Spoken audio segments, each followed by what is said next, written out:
우리 김민수 대변인 어제 한번 그 명령대전 본 소감 한번 말씀해 주시죠. 온 국민이 다 관심을 가지고 봤을 것 같아요. 워낙 지금 이제 본격적인 선거운동 전부터 이슈가 됐던 건들이라 그리고 특히 이슈가 될 수밖에 없었던 것이 누가 봐도 지금 미추홀 같은 경우에는 여기 그 전통적으로 아주 민주당의 강세 지역이기도 하고 미추홀이 옛날 미추홀이 인천의 그렇죠. 옛말인 것이고 지금 이제 네, 그리고 계양을 계양을이 그리고 원희룡 전 장관이 지금 원희룡 후보가 정말로 쉽지 않은 결정. 나 이재명하고 내가 붙을게 그렇죠. 하면서 지금 이게 솔선수범했던 건입니다. 자, 그때만 해도 민주당에서 덤벼봐 했고요. 누가 됐든 덤벼봐라고 했고 또 우파에서는 야 이러다가 귀중한 자산인 원희룡 전 장관이 국회에 입성을 못하게 되는 것 아니냐 하는 또 우려의 말씀들도 많이 있었습니다.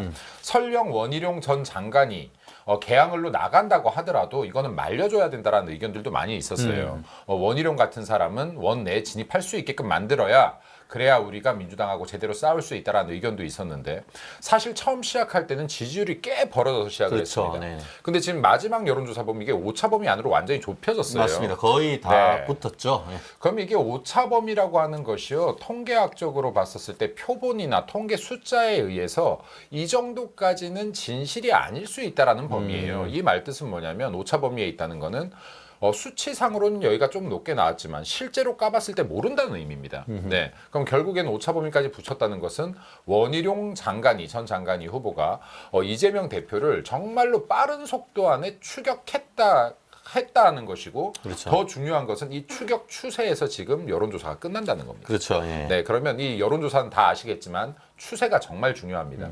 자, 그럼 어제 이제 TV 같은 경우 뭐 명령대전 하면서 진짜 온 국민의 이슈가 됐는데 아까 통쾌한 KO 펀치 이러셨는데 제가 볼 때는 몸도 안 풀었는데 떡실신 아니 원희룡 장관이 몸도 안 풀었는데 떡실신한 골이다. 그리고 축구로 치면 지금 자살골도 많이 넣었다. 아, 그렇죠. 네. 그렇다고 하면은 사실 약간 느낌이 예컨대 이제 우리가 복싱에 비유한다고 하면 원희룡 장관이 그 상당히 그 인파이터로서 이제 이슈 파이팅 막 한 반면에 이재명 같은 경우에는 아웃복싱 스타일로 이렇게 자꾸 빠지다 보니까 이게 어떻게 보면 이게 링 밖으로 떨어지는 그럴 그 모습도 보인 것 같은데 이 TV 토론회에 대하는 두 후보의 전략 어떻게 보셨나요? 일단은 저는 이 한마디로 모든 게 다 평정됐다고 봅니다. 지금 계양을에 재개발되고 있는 지역과 아파트들 이름을 아냐라고 물어봤어요. 그랬더니 이재명 대표가 이렇게 대답합니다. 내가 아파트 이름 외우고 다니는 사람은 아니고요. 자, 이거 얼마 전에 가나 쪽에서도 이런 사건이 있었죠. 민주당 그렇죠. 후보가 예. 네, 민주당 후보가 이 자기가 유세하고 있는 동 이름을 몰랐던 사건이 있었는데 이 사람 글에 100번 양보해서요. 처음 나오니까 그렇다 칠게요. 이재명 대표 여기 지금 재선제예요. 그렇죠. 재선이지. 예, 재선제인 그동안 2년 동안 사람이 뭐 했어. 예, 예. 재선제인 사람이 지금 내가 이 지역과 아파트 이름을 외우고 다니는 사람이 아니다. 말 같지도 않은 소리죠. 네, 재개발되고 있는 지역이 거기가 뭐 제1기 신도시입니까? 지금 전체적으로 다 그렇죠. 됩니까? 아니잖아요. 예. 이게 특수 지역들이잖아요. 근데 이 지역을 바로 이름을 못 댄다는 건 이 지역에 대한 관심도 없거니와 와본 적도 제대로 없거니와 공부한 적도 없고 공약조차도 자기가 만들지 않았다는 걸 의미합니다. 하물며 그렇죠. 내가 만들지 않은 공약 제대로 본 적도 없다는 걸 의미합니다. 여기서 네. 퀴즈 하나. 네. 여기서 퀴즈 하나. 재밌는 어제 그 일이 있었는데 지금 그 김우수 대변인 말씀하신 딱 그분인데요. 그 이재명이 내가 아파트 이름을 외우지는 않아요. 그렇지만 내가 현안은 알고 있어요 하니까 그때 카드를 탁 꺼냅니다. 우리 원희룡 후보님께서 뭐라고 했냐면은 많이 말고 하나만 좀 말해달라고 했는데 그런데도 대답을 못했어요. 그런데 거기에 이게 숨은 힌트가 있었어요. 뭔지 아세요? 바로 그 계양을 바로 지역에 재건축을 철저히 바라는 아파트가 있었으니 그 이름이 바로 하나 아파트였어. 뭐 두나 아파트, 세나 아파트도 아니고 하나 아파트인데 그거 혹시 아느냐라고 이렇게 알려준 거야. 그런데도 그거에 대답을 못했다는 것은 모른다는 실제로 전혀 모른다는 거예요. 실제 하나 아파트에 사시는 분들이 조합 만들어서 할 수 있게 해달라고 민주당 쪽에 그렇게 요청을 했던 것으로 알고 있습니다. 지금 네이버나 이런 데 검색해 보세요. 그 얘기가 한간에 굉장히 많이 떠돌고 저도 이 사실을 원희룡 그 TV 댓글 속에서 제가 그걸 발견하고 깜짝 놀랐는데 아니나 다를까 오늘 뭐 사실 아침에 저도 KBS 라디오에 요걸 얘기를 했었는데 그 이른바 짤방으로 해가지고 지금 그게 돌아다니고 있어요. 야 우리 그 원희룡 우리 후보님이 이재명을 한마디로 갖고 논 거지. 그럼요. 그러니까 네. 몸풀기 하고 있는데 지금 KO 떡실신이 돼버렸어요.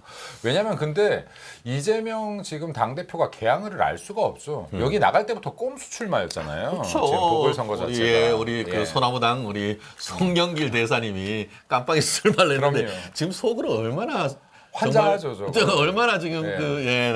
내가 미쳤지 그런 생각을 하지 않을까요? 그럼요. 이거 그렇게 갈고 닦아놨는데 그 지역 어쨌든 간에 이재명 대표가 들어도 야 이거 한 번만에 뺏겨버리게 생겼네. 지금 이런 상황이 거기는 연출되고 방탄되고 있는 자기는 깜빵 가 있는 네. 거 아니에요 지금? 그리고 이재명 당대표가 다 여러분들 너무 잘 아시지만은 지금 숱한 범죄 혐의로 인해서 법원 왔다 갔다 거려.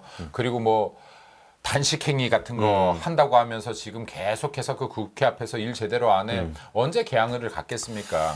그래서 지금 이제 이게 제가 조사 중에서 좀 재밌는 게 있어서 하나 갖고 왔어요.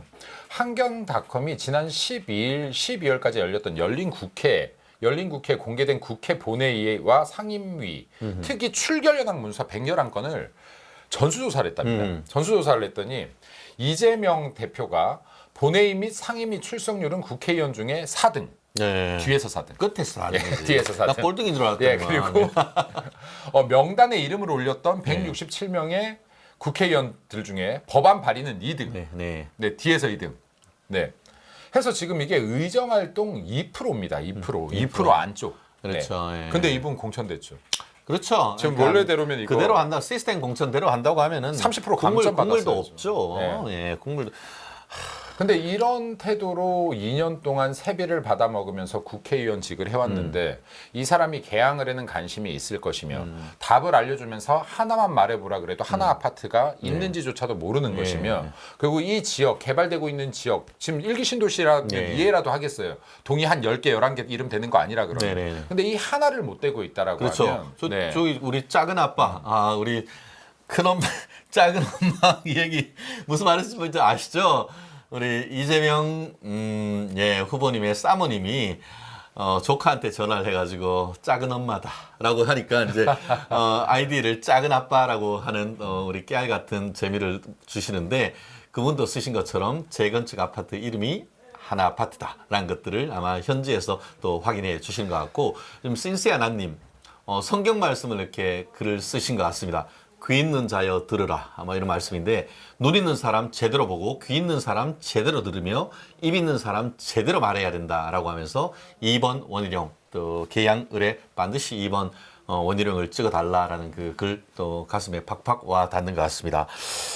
또 이어서 보면은 어제 뭐 그 내부에 있었던 여러 가지 그 얘기뿐만 아니고 장외의 어떤 설전 이게 또 문제가 됐었는데 원희룡 후보님 측에 따르면은 이 당초 TV 토론회가 공개 방송할 예정이었다고 하더라고요. 근데 이게 토론회 시작 1시간 전에 이게 비공개로 바뀌고 실질적으로 이제 보도위에 엠바고까지 걸렸다라고 하는 것 같은데 이재명 후보 왜 이러는 걸까요? 토론에 자신 없는 거죠. 근데 많은 사람들이 이렇게 생각해요. 전 이거 팩트는 아닙니다. 이거 제 생각입니다. 또 우파 방송은 의견이다. 우파 방송은 팩트와 네. 의견은 다 분리해야 되니까. 이재명 대표가 국회에 들어와서 말하는 것 중에서 사이다 같다. 이게 우리 입장이 아니라도 혹은 말은 잘한다. 이런 생각 해보신 적 있나요? 한 번도 없을 겁니다. 근데 국회 들어오기 전까지 저 사람 말 정말 잘해. 시원해라는 말들이 많았거든요. 예. 제가 볼 때 성남시 참모들이 이런 아이디어들이 좋았나 봐요. 근데 지금 다 그렇지. 어디 가 있습니까? 안에 들어가 깜빡 있죠. 있죠. 깜빡. 이 사람을 제가 볼 때는 제 개인적인 생각엔 지금 네. 코치해 줄 사람이 없어요. 네. 그럼 이제 밑바닥이 나와야 될 거 아니에요? 네, 맞습니다. 그러니까 기자들이 지나가다가 인터뷰하면 대답 안 하고 지나가거나 동문서답하고. 그렇지. 네. 그리고 지금 이전에 김기현 당대표 때도요. 그렇게 토론하자 그러는데 자기가 마치 했는데 김기현 대표가 거절한 것처럼 했는데 그렇죠, 예. 실제로 아닙니다. 김기현 대표가 라디오 방송도 하자, TV 토론도 하자, 뭐 조건 뭐가 돼도 좋으니까 토론 한 판 붙자라고 했더니 계속 회피했지 않습니까?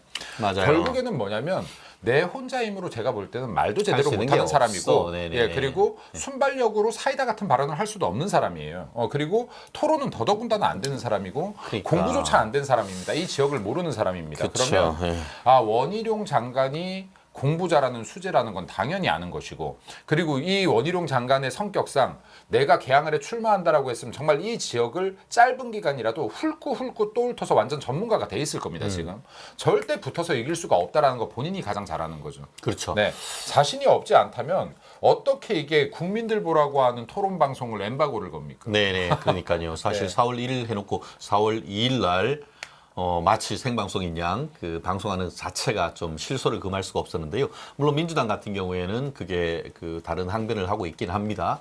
또 그 선거관리위원회에 관리를 맡겼고 했기 때문에 본인들이 그렇게 하는 게 아니다라고 하지만 이 아니 땡 굴뚝에 연기라겠습니까? 원희룡 후보 측에서 거짓말 한다고 하면 형사 고소해야죠. 그러지도 못하고 있는 건 아닙니까? 사실 저는 이런 것을 보면서 이재명의 언론관을 딱 보는 느낌이에요. 아시다시피 김 대변인 기억하겠지만 이재명이 지난 그 경기지사 당선이 확정되면서 이 캠프에 JTBC 기자가 이렇게 인터뷰를 했어요. 그러니까 축하드립니다. 어쩌고 저쩌고 했다가 근데 좀 전에 그 대표님 당선인님 그 나중에 책임질 일이 있으면 책임진다고 했는데 그게 무슨 말이죠? 라고 했더니만 얼굴이 싹 바뀌면서 바로 바뀌었죠. 네, 그러면서 나 그런 말 한 적 없어. 그냥 정색을 하고 딱 하더니만 뭐 하더니만 끊어버리잖아요. 그러고 나서 그 뒤에 이어가지고 MBC 기자가 이제 다 이게 순서대로 다 해놨는데 MBC 기자가 뭐 물으려고 하니까 하지 말라고 해! 라고 하고 나 지금 안 돼! 라고 하면서 예의가 없어. 막 이런 식으로 막 소리를 지르잖아요. 그 모습이 MBC에서는 나가진 않았지만 옆에 있던 다른 그 방송국의 카메라를 통해서 다 나왔던 자기 마음에 들지 않으면은 언론 방송도 잘라버리고 예의가 없고 당신들하고 안 해 하는 사실상 독재적 언론관을 가지고 있다라는 것을 저는 이 부분을 이 사안을 보면서 바로 몇 년 전에 그 경기지사 선거 당선인으로서의 어떤 오만한 언론에 대한 태도를 봤는데 그게 딱 절묘하게 겹치더라고요. 그런 부분에 대해서는 또 김 대변인 어떻게 생각하십니까? 근본적으로 언론에 대해서도 하찮게 여기고 있는 거지만요.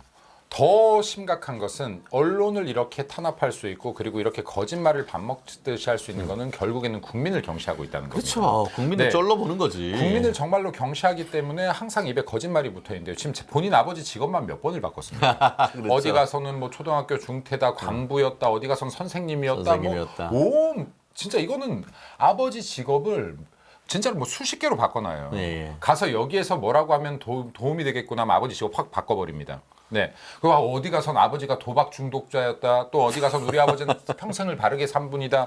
정말 이 양반은 정치를 해서는 절대 안 되는 사람입니다. 어떤 원칙이 네. 있는 것이 아니고 그냥 임기응변으로서 그 시간을 모면하는 그런 식으로 지금까지 온 사람이다라고 밖에 볼 수가 없을 것 그렇죠. 같아요. 나한테 네. 도움이 되면 어떠한 거짓말도 할 수 있는 사람이죠. 어떤 사람도 기만할 수 있는 사람이고 어떤 사람도 속일 수 있는 사람입니다.